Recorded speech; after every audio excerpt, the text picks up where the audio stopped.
Hi అండి, ఈరోజు సేమియా కీర్ ఎలా చేయాలో చూపించబోతున్నాను.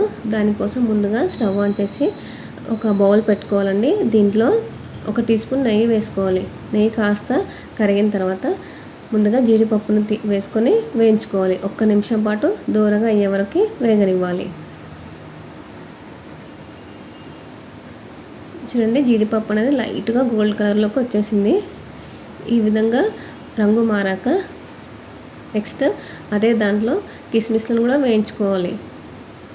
ఇవి నేను ఇంట్లో తయారు చేసుకున్న కిస్మిస్లు అండి. పెద్ద గ్రేప్స్తో చేశాను కాబట్టి ఇవి పెద్దగా ఉన్నాయి.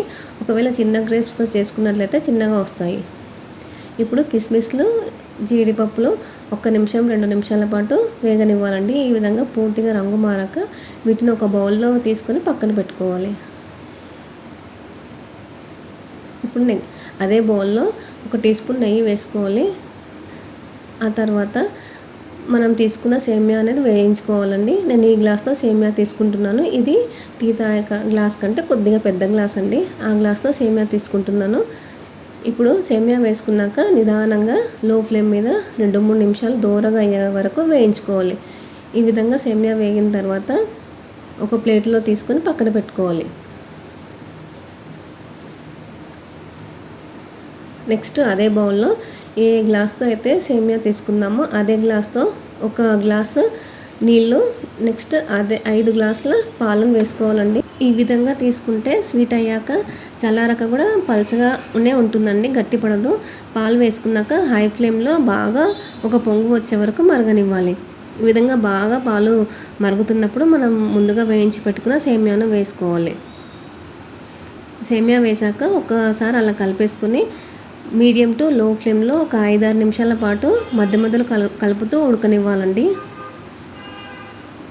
చూడండి, ఈ విధంగా మధ్య మధ్యలో కలుపుతూ ఉడకనివ్వాలి. 5-6 నిమిషాల తర్వాత సేమియా అనేది ఉడికిపోతుంది. స్పూన్లో ఒకటి తీసుకొని చూసుకున్నట్లయితే అది ఈజీగా మెత్తగా అవుతుందండి. ఇప్పుడు సేమియా పూర్తిగా ఉడికిన తర్వాత మనము ఏ గ్లాస్తో అయితే సేమియా తీసుకున్నామో అదే గ్లాస్తో కొద్దిగా తక్కువ షుగర్ తీసుకోవాలండి. ఈ విధంగా తీసుకుంటే పర్ఫెక్ట్గా టేస్ట్ అనేది వచ్చేస్తుంది. ఫుల్గా తీసుకుంటే స్వీట్ అనేది మరీ ఎక్కువైపోతుంది. కొద్దిగా తక్కువ తీసుకుంటే కరెక్ట్గా సరిపోతుంది.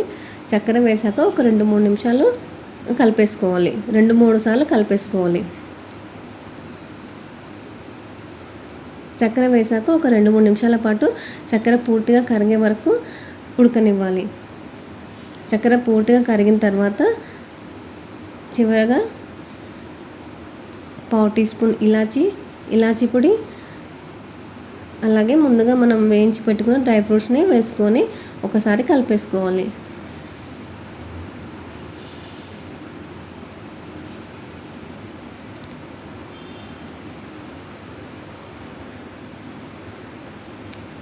చివరగా 2 టీ స్పూన్ల నెయ్యి వేసుకోవాలండి. ఈ విధంగా లాస్ట్కి వేసుకుంటే స్వీట్స్లలో టేస్ట్ అనేది చాలా బాగుంటుంది. అది నెయ్యి వేసుకున్నాక ఆ వేడికి పూర్తిగా మెల్ట్ అయిపోతుంది. ఇప్పుడు స్టవ్ ఆఫ్ చేసుకొని సర్వ్ చేసుకోవాలి.